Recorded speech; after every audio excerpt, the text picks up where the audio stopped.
Last time we have discussed about AM, GM, HM and AGP.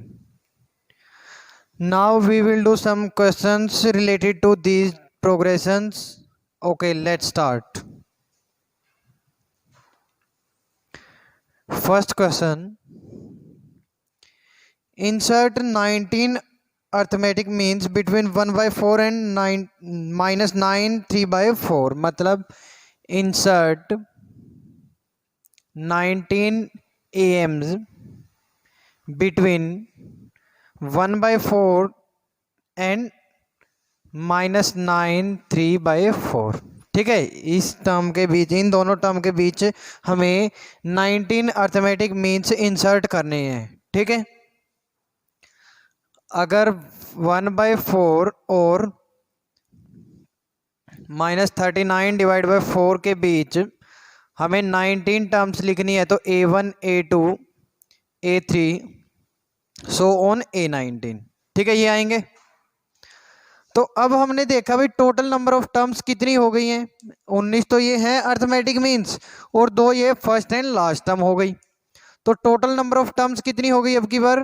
Total number of terms हो गई हमारी 21 हो गई। नेक्स्ट हमें किस चीज की जरूरत पड़ेगी? ए की जरूरत पड़ेगी। ए की वैल्यू क्या है? 1/4 के बराबर है। ठीक है, लास्ट टर्म मतलब ए एनथ लिख लेते हैं हम। ए एनथ इज इक्वल टू -39/4। अब देखो, यदि हमें A1 निकालना है, A1 को निकालने के लिए हमारे पास A की नीड है और D की नीड है। A हमने कैलकुलेट कर लिया या दे रखी है, गिवन है। तो D का कुछ फार्मूला होता था, D is equal to B minus A divide by n+1। ये फार्मूला होता था D का। यहाँ पे B क्या था? लास्ट टर्म थी। A क्या था? फर्स्ट टर्म थी। और n था नंबर ऑफ टर्म्स कितनी है। तो अब के बार हम ये वैल्यू पुट कर देते हैं। B की value -39/4 -1/4 divide by total number of terms देखो कितनी है अब की बार? 19 AMs है और 2 ये फर्स्ट और लास्ट 2 टर्म्स हैं, तो 21 हो जाएगा। 21 + 1 तो ये बन गया, देखो ये -40 डिवाइड बाय 4 इंटू 22 10 -5/11 आ गया D की वैल्यू। ठीक है, अब अगर D की वैल्यू -5/11 आ गई है तो हम अब अर्थमेटिक मीन्स लिख सकते हैं। A1 लिख लेते हैं। A1 किसके बराबर आएगा? A + D के बराबर आएगा। तो A + D मतलब 1/4 प्लस माइनस आ जाएगा -5/11। ऐसे ही करके हम A19 भी निकाल सकते हैं लास्ट तक। A19 आ जाएगा 1/4 -19 इंटू 5/11। ये अपना 19th अर्थमेटिक मीन बन जाएगा। आई ये चीज समझ? बस हमें अकॉर्डिंग टू स्टेप चलना भाई। फर्स्ट हमें चाहिए ए और लास्ट टर्म, सेकंड हमें चाहिए डी की वैल्यू। अगर हमारे पास तीनों वैल्यू आ जाती है, फर्स्ट लास्ट और डी की वैल्यू और नंबर ऑफ टर्म्स, तो हम कोई भी अर्थमेटिक मीन कैलकुलेट कर सकते हैं। तो हमने यहाँ पे यही किया है। हमारे पास सारी चीज आ गई है तो हमने अर्थमेटिक मीन्स निकाल दिए।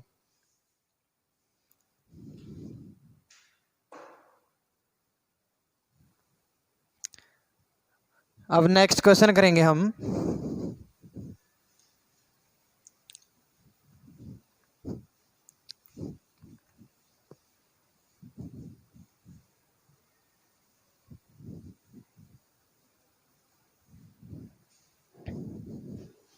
नेक्स्ट क्वेश्चन है, in an AP the first term is 2। मतलब फर्स्ट टर्म का मतलब क्या है? a इज इक्वल टू 2 दे रखा है।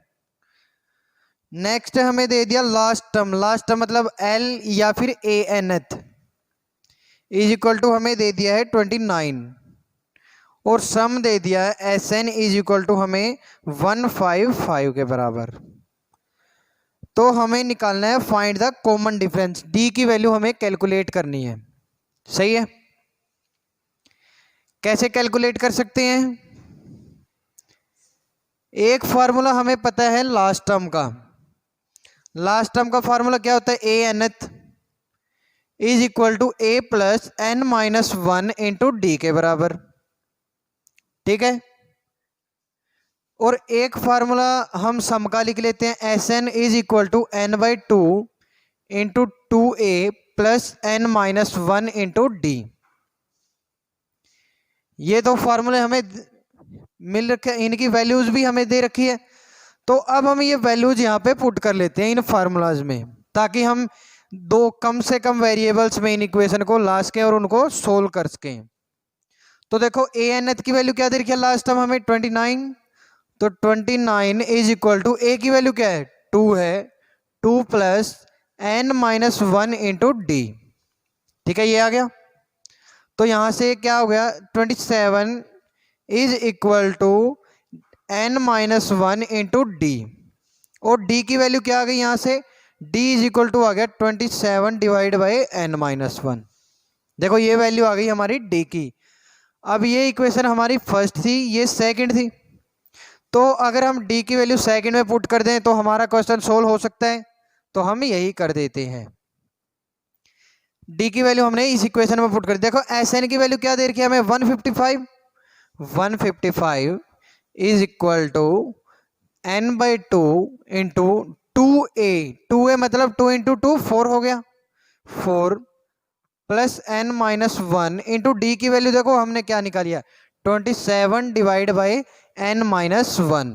एन माइनस वन से N minus one cancel out, तो ये बच गया 1। देखो अब ये देखते हैं कितना हो गया, 310 हो गए।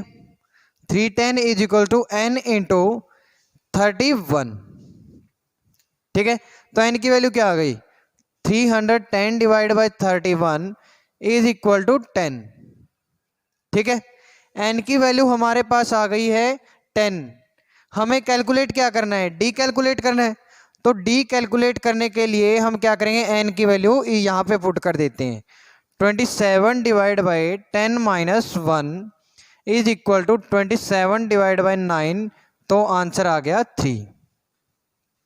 ठीक है, ऐसे हम कैलकुलेट करेंगे। बस हमें कुछ नहीं करना, अलग से कुछ नहीं करना, बस स्टेप्स वाइज चलते जाना है हमें, और कुछ भी नया नहीं सोचना है।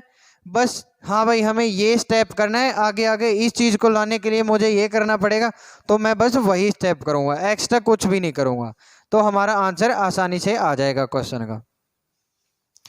ठीक है, नेक्स्ट क्वेश्चन है, the sum of 3 numbers in an AP is 27 and their product is 504। अब हमें पता है AP के अंदर यदि 3 नंबर से सुपोज करने हो हमें, तो क्या करते हैं हम, 3 नंबर यदि हम लेट करते हैं तो कौन से होते हैं वो 3 टर्म्स, कौन सी होंगी AP की, A माइनस डी, A और A प्लस डी। तो हमें बस वही याद रखना, अलग से कुछ नहीं करना। देखो क्या दे दिया गया है, sum of 3 terms in AP is 27। Sum दे दिया 3 टर्म्स का, मान लिया 3 टर्म्स मान लिया हमने, A1 plus A2 plus A3 is equal to दे दिया 27 के बराबर, और A1 and their product is 504। A2 A3 ये है हमारा 504। ठीक है, तो फाइंड द टर्म्स फाइंड करनी है हमें, A1 A2 A3 A3 हमें कैलकुलेट करनी है ये चीज। ठीक है, तो फर्स्ट थिंग क्या था, AP के अंदर यदि टर्म से लेट करनी है तो कौन सी होंगी, A माइनस डी, A और A प्लस डी, ये 3 टर्म्स होंगी। अब हमें इन 3 टर्म्स का सम दे दिया गया है 27, तो A minus D plus A plus D is equal to 27 के बराबर। D से D cancel out, 3A is equal to आ गया 27, और A की वैल्यू आ गई 9 हमारे पास। ठीक है, A की वैल्यू आ गई 9। अब हमें सेकंड इक्वेशन क्या दे रही है, ये फर्स्ट इक्वेशन थी और ये सेकंड इक्वेशन थी। तो अब हमें सेकंड इक्वेशन ये दे रखी है भाई 9 माइनस डी इंटू 9 और 9 प्लस डी, हमें दे रखा है 504 के बराबर। ठीक है, तो 9 से ये कैंसिल आउट हो गया, 9 इंटू 5 45, 45 9 6 54। ठीक है, ये बन गया। और यहाँ से बन गया A square minus B square, मतलब 81 minus D square is equal to 56, और डी स्क्वायर इक्वल टू आ गया 81 माइनस 56, और 81 माइनस 56 क्या होता है 25, तो डी की वैल्यू क्या आ जाएगी प्लस माइनस 5 आ जाएगी। आई अच्छी समझ। अब यदि प्लस माइनस 5 आ जाती है इसका मतलब क्या है, डी की वैल्यू प्लस माइनस 5 का मतलब है एक बार डी की वैल्यू हम 5 लेंगे और एक बार हम डी की माइनस 5 लेंगे। तो एक चीज और हमें पता है, यदि डी की वैल्यू पॉजिटिव है तो इंक्रीजिंग एपी होगी, इंक्रीजिंग एपी, अगर माइनस 5 है तो डिक्रीजिंग एपी। अब हम ये दोनों वैल्यू इन इक्वेशंस में पुट कर लेते हैं, ए माइनस डी ए और ए प्लस डी। 9 माइनस 5 4, ये 9 है, और 9 प्लस 5 मतलब 14। एक एपी तो ये बन गई। जो सेकंड एपी बनेगी वो क्या बनेगी, 9 माइनस माइनस प्लस 14 आ गया, उल्टी बन जाएगी यही 4। तो ये एपी बन गई जब डी क्या है इक्वल टू 5 है, और ये एपी बन गई जब डी इक्वल टू माइनस 5 है। हमने तीनों टर्म्स निकाल दिए हैं एपी की, ठीक है। तो अब नेक्स्ट क्वेश्चन है,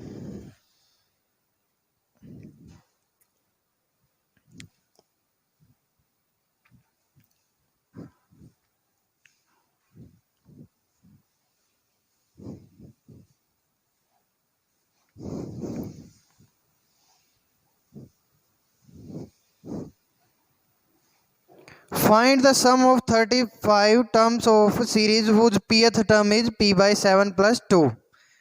ठीक है, S35 हमें कैलकुलेट करना है जिसकी pth टर्म हमें दे दी गई है p by 7 plus 2।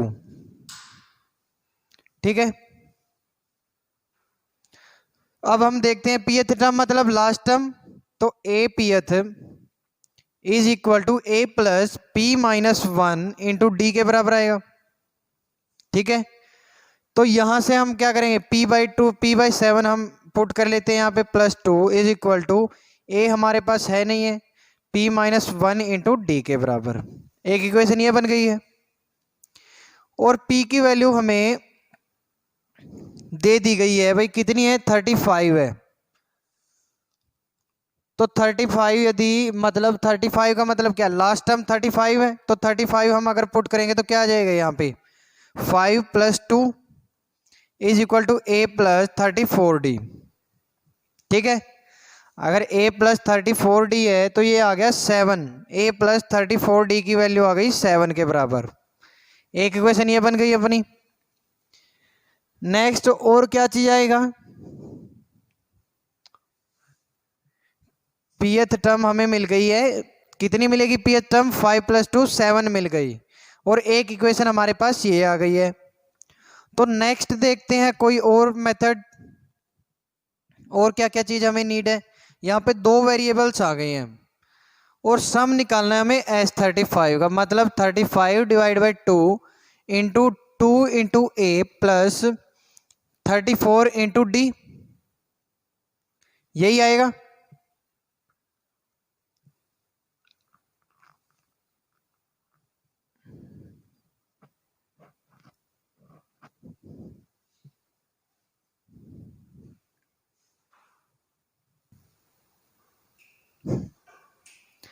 ठीक है, अब देखो यहां से हम कंपेयर करेंगे ये इक्वेशन, यहां से अपनी वैल्यू आई है p by 7 plus 2 is equal to A plus P minus 1 into D, और यहां से अगर हम वैल्यू देखते हैं भाई 35 बाई 2, अगर हम 2 यहां से कॉमन निकाल लिया तो 2 इंटू ए प्लस 17d ये आ गया। और यहां से अगर हम देखें भाई a मतलब 7d के कंपेयर d का कोफिशिएंट क्या है 17 है, और यहाँ पे d का कोफिशिएंट क्या है p माइनस 1 है, तो क्यों ना हम इन दोनों को कंपेयर कर दें भाई p minus 1 is equal to 17, तो p की वैल्यू क्या आ गई 18 आ गई। ठीक है, अगर 18 आ जाती है p की वैल्यू, और a प्लस 17d है, a प्लस 17d लिख लो, या फिर a plus p minus 1 into D लिख लो, उसकी वैल्यू क्या आई हमारे पास है, ये वाली वैल्यू आई है। ठीक है, देखो ये चीज हमने डायरेक्ट कंपेयर कर दिया है इसके साथ। या फिर देखते हैं, देखो दोबारा से अब अगर हम लिखें यहाँ पे, देखो सम हमें पता है, एस पी सम लिख लेते हैं यहाँ पे पहले, normal sum. S P is equal to P by two into 2a plus P minus 1 into D के बराबर है। ठीक है, यहां से यदि हमने 2 कॉमन निकाल लिया तो क्या आ गया, p बाहर आएगा, a plus P minus 1 into D divide by 2 into D, ये आ गया। ठीक है, अब हमें पता है भाई सम निकालना है हमें किस चीज का, हमें निकालना है सम 35 टर्म्स का। 35 टर्म्स का यदि सम निकालना है हमें, p की वैल्यू 35 रखी, यहाँ पे अगर हम 35 रखते हैं तो क्या आएगा, p की जगह 35 रख दिया इंटू a प्लस 35 रखा तो क्या आएगा 35, यदि यहाँ पे p माइनस 1/2 को यदि 35 रखते हैं तो p की वैल्यू क्या आएगी, p की वैल्यू आ गई मतलब 35 17 आ गया, तो ये आ गया 17d। ठीक है, अब हम a प्लस 17d को कंपेयर कर लेते हैं। a प्लस 17d को यहाँ पे कंपेयर करेंगे तो p बाय 7 प्लस 2 वैल्यू आएगी, p बाय 7 प्लस 2, और p की जगह क्या आएगा, p की जगह आ जाएगा 18। क्यों, क्योंकि p माइनस 1 की वैल्यू क्या है, 18 है, 18 आएगी। तो यहाँ से 18 डिवाइड बाई 7 प्लस 2, ये आ गया अपना, ये वैल्यू हम अब हमने यहाँ पे पुट कर दी, तो ये आ गया 35 इंटू 32 डिवाइड बाई 7, तो 7 ये कैंसिल आउट, तो ये हो गया 5 2 5 160 आ गया ये आंसर। ठीक है, ये चीज हम बस हमें क्या करना है, वैल्यू सब्स्टिट्यूट करना आना चाहिए भाई। यहाँ पे ये पता है हमें, ये चीज थी, हमने इसी तरह कंपेयर कर लिया। ठीक है, देखो यहाँ से हमने कंपेयर किया तो वैल्यू हमें मिली इस चीज की, p minus 1 into D, P minus 1/2 into D. ठीक है, तो यहाँ से हमें क्या पता चला भाई, यहाँ से हमें ये पता चल गया जो ये वैल्यू है ये आएगी 17, तो a प्लस 17d आ गया। अगर a प्लस 17d आया है तो p की वैल्यू क्या आएगी, 18 आएगी। क्यों, क्योंकि p minus 1 is equal to 17 आया है, तो p माइनस p की वैल्यू 18 आ गई, और p की वैल्यू यदि 18 आ गई तो हमने यहाँ पे p की वैल्यू पुट कर दिया। ठीक है, तो ये वैल्यू बन गई अपनी, और यहाँ से हमने वैल्यू कैलकुलेट कर दी 160। ठीक है, अब नेक्स्ट क्वेश्चन हम जीपी से रिलेटेड करेंगे और सम ऑफ अर्थमेटिक मीन से भी रिलेटेड करेंगे।